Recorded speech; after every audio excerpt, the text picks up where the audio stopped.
Assalamualaikum warahmatullahi wabarakatuh. Alhamdulillahirabbil alamin. Wassalatu wassalamu ala asyrafil anbiya'i wal mursalin wa ala alihi wa sahbihi ajmain. Alhamdulillah, bersyukur pada Allah Subhanahu wa taala. Pagi ini kita dapat bersama-sama lagi dalam sesi Quran tafsir secara ringkas mengikut muka surat. Alhamdulillah. Alhamdulillah, hari ini kita daripada halaman daripada Medan dipanggil dalam bahasa Arabnya, ataupun lapangan tempat parking kereta. Sebenarnya Masjid Jami' Asri Sultan Haji Hassan Al-Bolkiah, Bandar Seri Begawan. Alhamdulillah, hari ini kita akan bersama-sama pada muka surat 484 insya-Allah. 484, dan kita akan bersama-sama di surah Asy-Syura, muka surat yang kedua insya-Allah. Muka surat yang kedua iaitu daripada ayat yang ke-11 sehingga ayat yang ke-15. Alhamdulillah. Semalam ataupun sebelum daripada ni kita telah bersama-sama mengikuti muka surat yang pertama daripada surah Asy-Syura, dan dia telah menceritakan tentang beberapa kesatuan, sebagai contohnya yang disebutkan oleh Allah Subhanahu wa taala, iaitu kesatuan apa? Kesatuan di kalangan agama-agama. Sebenarnya agama-agama yang diturunkan oleh Allah Subhanahu wa taala adalah satu sahaja, diturunkan sejak daripada nabi yang pertama sehinggalah kepada Nabi Muhammad sallallahu alaihi wasallam. Dan kemudian seterusnya Allah Subhanahu wa taala mampu sebenarnya untuk menjadikan manusia ni sebenarnya semua mengikut Islam. Tetapi Allah Subhanahu wa taala tidak menjadikannya kerana sebab-sebab dan hikmah-hikmahnya.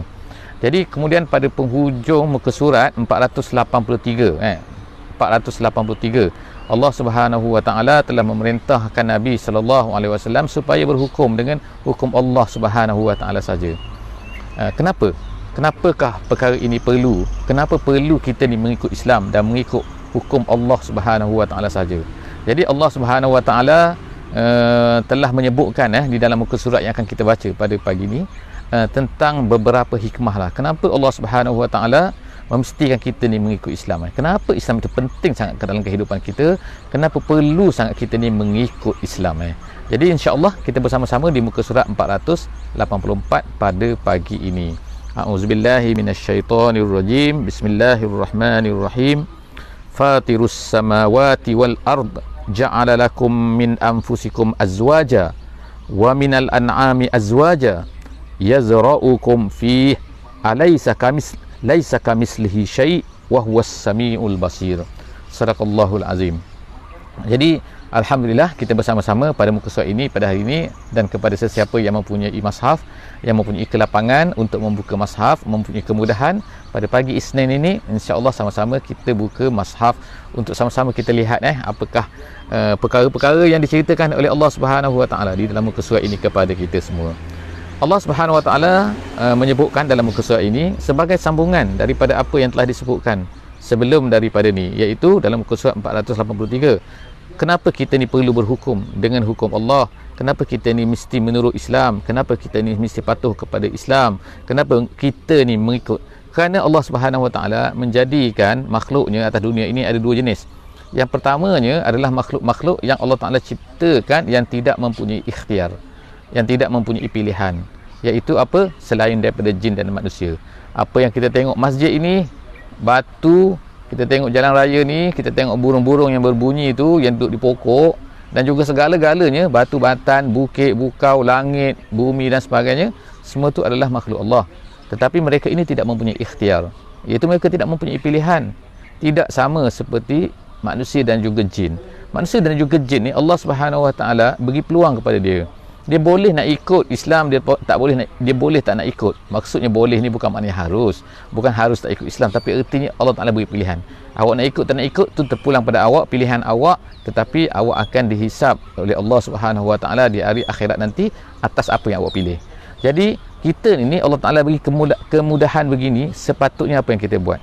Iaitu kita kena berfikir, faham, kenapa kita ni mesti mengikut Islam? Kenapa kita ni mesti gini? Kenapa kita ni boleh tak boleh ke hidup bebas dan sebagainya? Jawapannya ialah kerana Islam yang Allah Subhanahu wa taala berikan kepada kita ni melalui Nabi Muhammad sallallahu alaihi wasallam sebenarnya adalah untuk menserasikan. Erti menserasikan itu apa? Iaitu dunia ni Allah Subhanahu wa taala tetapkan dengan undang-undangnya. Burung-burung macam ni, pokok macam ni, bumi macam ni, langit macam ni, semua udara macam ni, semua tu adalah bergerak mengikut satu bentuk yang tertentu. Dia ada undang-undang dia, dia ada peraturan dia, dia tak lari daripada peraturan tu. Itu nama dia Islam. Tetapi Islam itu nama dia Islam ijbari. Islam ijbari maksudnya mereka terpaksa ikut, mereka tak ada pilihan lain. Tapi Islam kita ni, manusia ni, kita ada satu benda nama dia Islam ikhtiari, iaitu apa? Islam kita ni boleh kita pilih. Jadi oleh kerana itulah ketundukan kita kepada Allah ni kan, kalau kita tak nak ikut, maka dia akan betul dengan seluruh alam ni, dia akan berjalan dengan cantik. Tapi kalau kita tak ikut Islam ni yang dibawa oleh Nabi Muhammad SAW ni, maka kehidupan kita sebenarnya tak cantik. Maka perjalanan kita tak serasi dengan alam ni, jadi akan berlakulah masalah. Jadi macam-macam bentuk lah masalah ni kan yang akan berlaku kepada kita kalau kita ni tidak mengikut Islam. Jadi alhamdulillah, sebenarnya kalau kita faham macam ni, kita akan rasa bahawa penting sangat kita ni mengikut Islam. Kenapa kita mesti mengikut Islam ni? Kerana Allah itu fatir. Allah ni fatir. Fatir ni apa? Artinya ialah fatir makna yang menciptakan sesuatu benda. Ibtada' ni maksudnya ialah yang Allah Ta'ala ni mubdi'. Allah Ta'ala badi'us samawati wal ardh. Allah Ta'ala ni dia menciptakan satu benda yang mana tidak ada misalin sabik. Misalin sabit ni apa? Makna tidak ada contoh sebelum daripada ni. Jadi kalau dalam bahasa Arab, kalau dia kata mubdi', mubdi' itu ialah apa? Apabila seorang tu kreatif, dia boleh buat satu perkara yang mana sebelum daripada ni tak ada pun orang buat macam tu. Jadi dia buat. Jadi itu nama dia mubdi'. Seterusnya, jadi Allah Ta'ala tu nama dia ialah fatirus samawat. Fatirus samawat wal ardi. Dia lah menciptakan langit dan bumi yang sebelum ni tak ada lagi.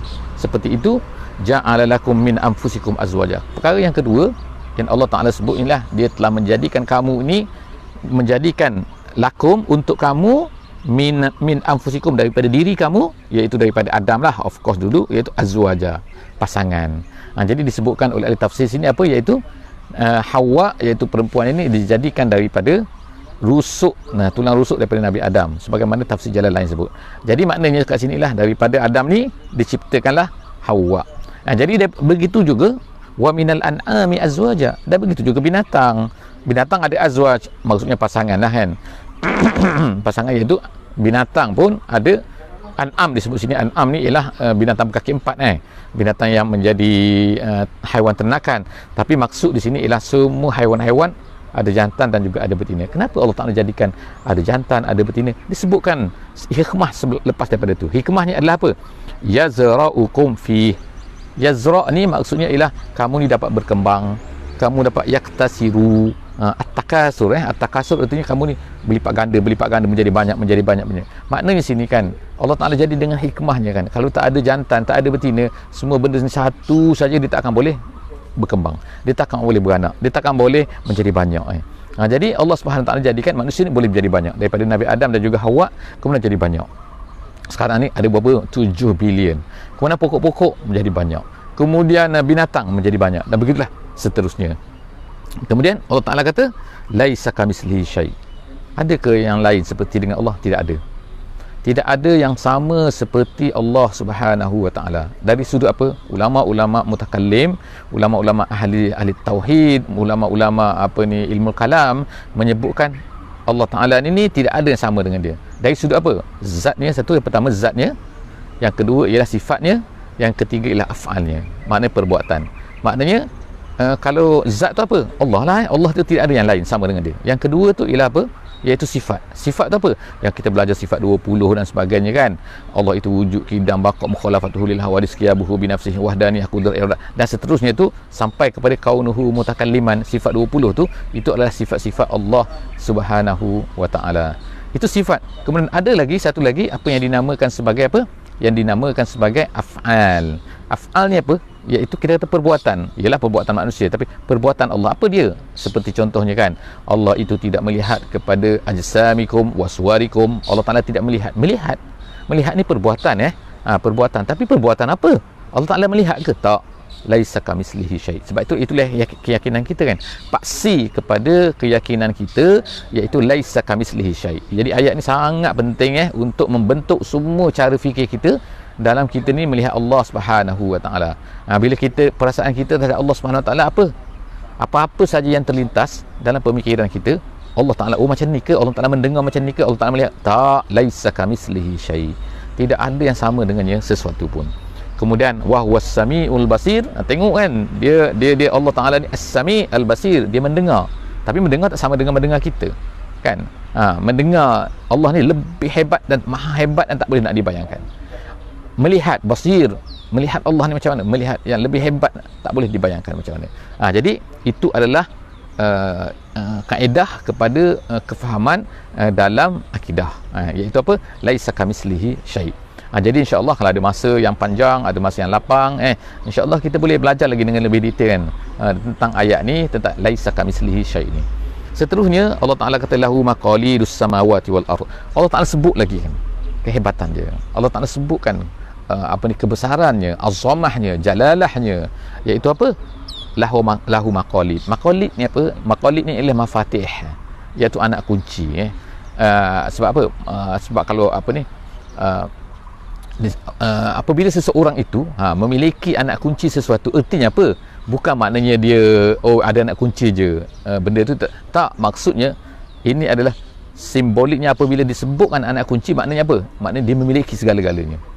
Bila dia kata lahu maqalidus samawati wal ardh, maknanya segala khazanah yang ada di bumi, yang ada di langit, yang atas dan bawah kita ni kan, semua benda tu adalah dipegang oleh Allah Subhanahu Wa Taala. Dipegang, sekali lagi kita sebut perkataan dipegang. Pegang ni apa? Pegang macam manusia ke? Tidak. Laisa kamislihi syai'. Pegang ni adalah af'al, nama dia af'al. Kemudian yabsutur rizqa. Jadi Allah Taala sebutkan dia lagi kan, af'al dia lagi, iaitu yabsutur rizqa. Kalau Allah Taala tu al-basit tu adalah nama Allah kan. Jadi nama ni kadang-kadang memberikan nama tu adalah menunjukkan, bukan kadang-kadang tak, nama menunjukkan kepada sifat. Jadi sifat Allah Subhanahu Wa Taala ni apa? Itu yabsutur rizqa liman yasha. Dia memberi rezeki. Yabsutu al-basit, kemudian al-razik, ar-razzaq, ar-razzaq iaitu yang maha memberi rezeki. Jadi Allah Taala ni dia memberi rezeki. Apa yang disebutkan kat sini? Dia meluaskan rezeki. Yabsutur rizqa maknanya meluaskan rezeki, maknanya memberi kemewahan kan, memberi rezeki yang banyak kepada orang-orang yang tertentu yang dikehendakinya, tetapi liman yasha, kepada orang yang tertentu. Kemudian wa yaqdir. Wa yaqdir artinya bukan qadar, bukan mentakdirkan, bukan. Yaqdir artinya ialah dia menyempitkan. Maknanya menyempitkan apa? Ni ada orang yang dapat harta banyak, ada dapat harta sikit. Ada orang dapat rezeki banyak, ada orang dapat rezeki sikit. Ada orang dapat makan banyak, ada orang dapat makan sikit. Ada orang mendapat udara lebih, dia dapat udara kurang kan. Itu adalah rezeki semua tu. Jadi maknanya di sini ialah Allah Subhanahu Wa Taala lah yang menentukan segala-galanya tu. Kenapa Allah Taala beri orang ni sikit, orang ni banyak, orang ni sikit, banyak kan? Orang ni kaya, orang miskin, orang ni ada pangkat, orang ni tak ada pangkat, orang ni dapat sihat, orang ni tak dapat sihat. Kenapa semua tu? Jawapannya ialah ayat selepas daripada tu. Allah Ta'ala kata apa? Innahu bikulli syai'in alim. Segala benda tu Allah Ta'ala tahu. Kenapa dia beri sikit? Kenapa dia beri sikit? Jadi sebab itulah kita kan sebagai Muslim, ialah kita ni bila kita redha dengan Allah Subhanahu Wa Ta'ala, bila kita yakin Allah Ta'ala tu maha mengetahui dan dia tetapkan satu benda tu mesti ada sebabnya, maka kita akan alhamdulillah, kita akan senang hati. Kita tak ada sakit hati, kita tak ada kecewa, kita tak ada frust. Jadi seorang Muslim tu la khaufun alaihim walahum yahzanun.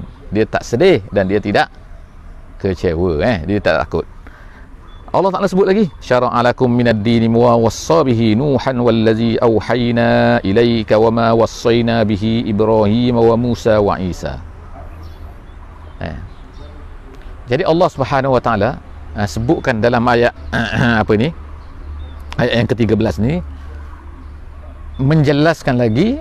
Terima kasih kepada ustazah yang sharekan ayat tu.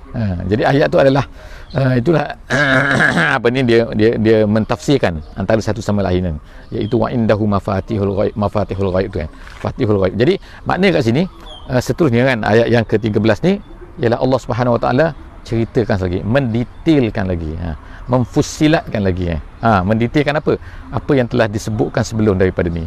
Muka surat sebelum daripada ni diceritakan bahawa apa yang diturunkan kepada Nabi Muhammad sallallahu alaihi wasallam ni adalah itulah juga apa yang telah diturunkan kepada nabi-nabi yang terdahulu. Jadi Allah Taala ceritakan dengan lebih detail sini kan. Apa dia kan? Apa yang diceritakan Allah sini, iaitu Allah Taala kata syara'a lakum. Allah telah memberi syariat kepada kamu, wahai Muhammad, lakum, untuk kamu, untuk umat kamu, minad din, daripada agama, ma wassa bihi Nuhan, apa yang telah diberikan kepada Nabi Nuh alaihi salam. Dan kemudian tu, wallazi auhayna ilaika wa ma wassayna bihi Ibrahim wa Musa wa Isa.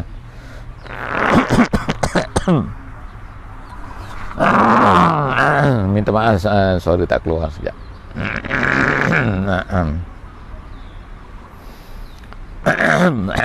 Okey. Jadi Allah Subhanahu Wa Taala sebutkan kat sini di sini bahawa apa, dia telah memberikan wahyu kepada nabi-nabi sebelum daripada Nabi Muhammad SAW. Jadi Allah Taala sebutkan kat sini sebagai beberapa nabi, Allah Taala kira highlightkan beberapa nabi. Jadi kenapa disebutkan nabi-nabi ini, iaitu 5 orang nabi semua sekali, termasuk Nabi Muhammad sallallahu alaihi wasallam. Jadi 5 nabi itu ialah apa?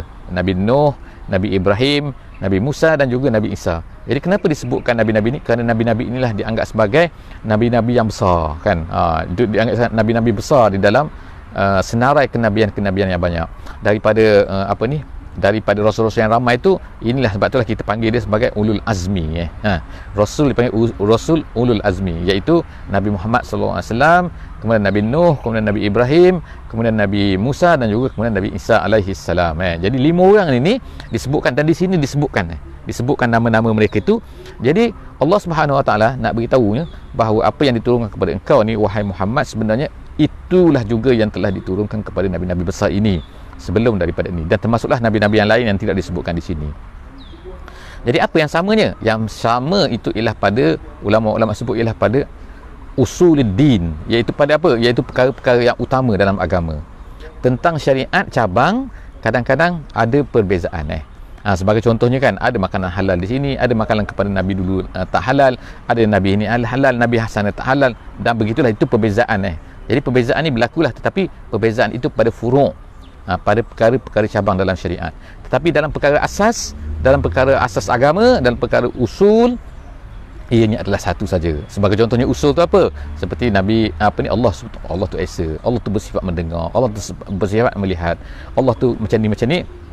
Itu semua tu adalah merupakan usul kepada agama, asas kepada agama. Jadi asas agama, semua nabi-nabi ni membawa benda yang sama saja. Itu syara'a lakum minad din ma wassa bihi Nuhan wallazi auhayna ilaika wa ma wassayna bihi Ibrahim wa Musa wa Isa.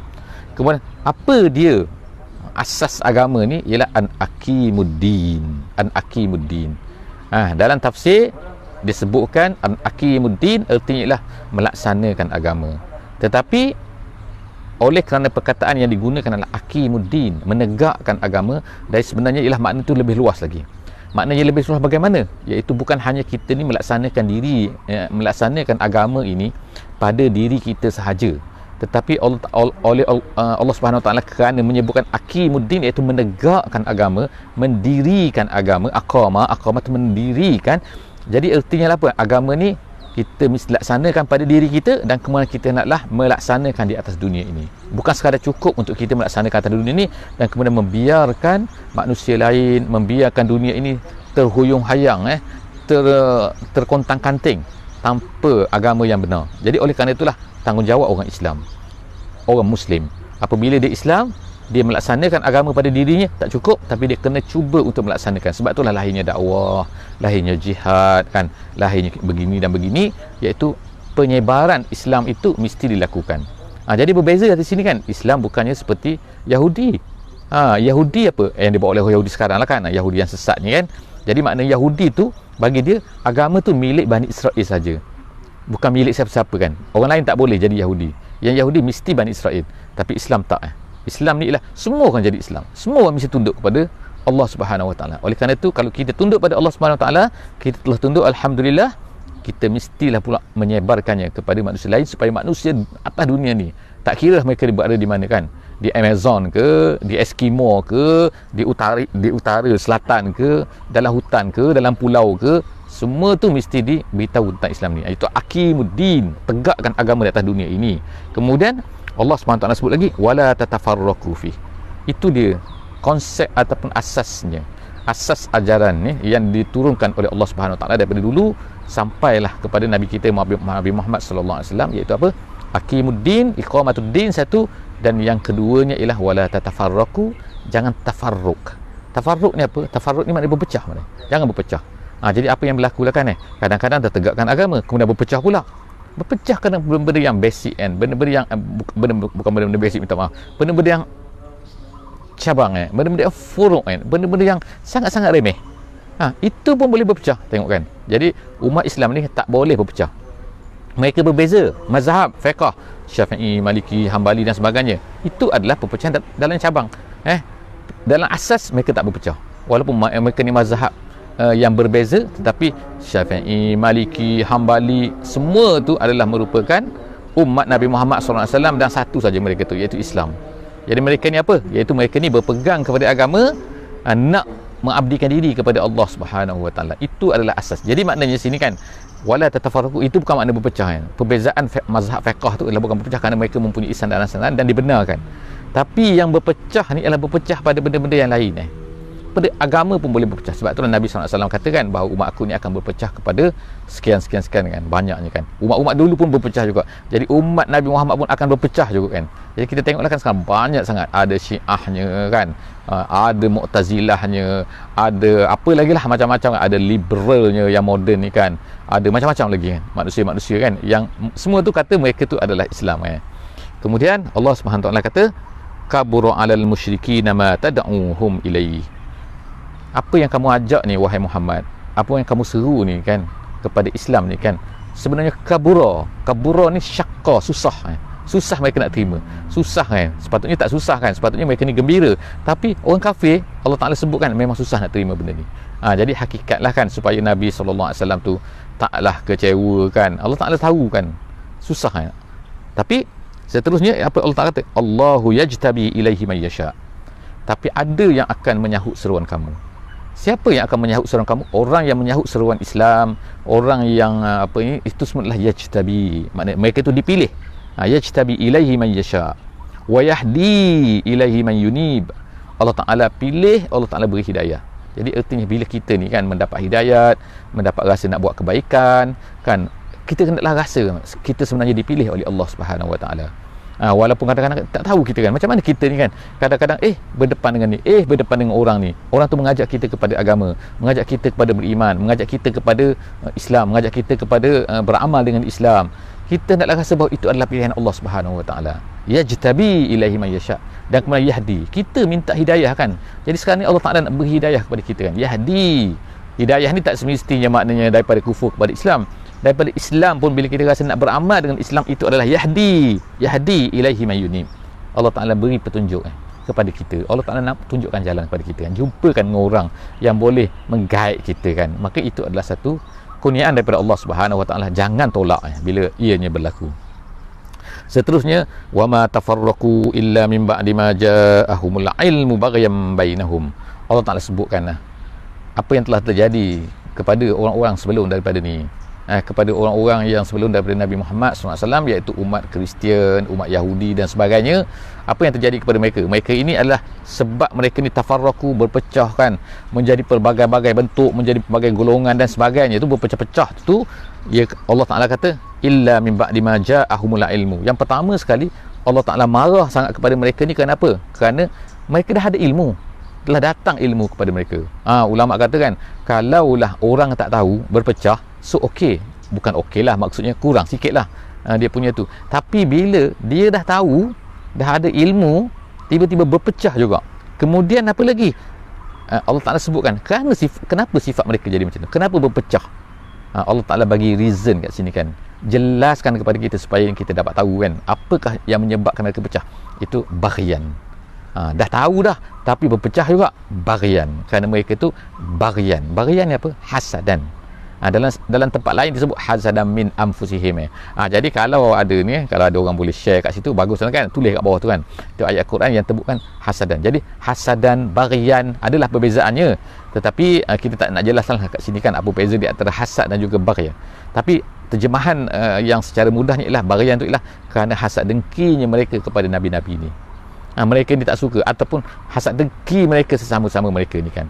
Jadi sebab itulah perasaan ini kita hendaklah tolak daripada awal-awal lagi kan, baghyan bainahum.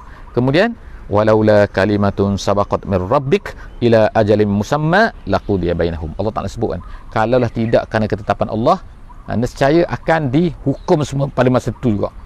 Maknanya bila mereka ni tak ikut perintah Allah, tak ikut perintah Rasul, Allah Taala akan ambil tindakan pada masa itu juga. Tapi Allah Taala dah membawa ketetapannya. Minta maaf tak keluar suara sekejap. Oleh kerana ketetapan Allah Subhanahu Wa Taala, Allah tak akan hukum umat Nabi Muhammad sallallahu alaihi wasallam ni kan kerana kesalahan mereka lakukan. Jadi maknanya manusia ni, umat Nabi Muhammad tak dihukum lah, tak sebagaimana umat-umat terdahulu. Habis hancur semua. Kaum Hud, kaum Saleh, kaum Nabi Shu'aib, kaum Nabi Lut, semua itu dihancurkan oleh Allah Subhanahu Wa Taala. Tapi umat Nabi Muhammad, Allah Taala bagi mereka peluang.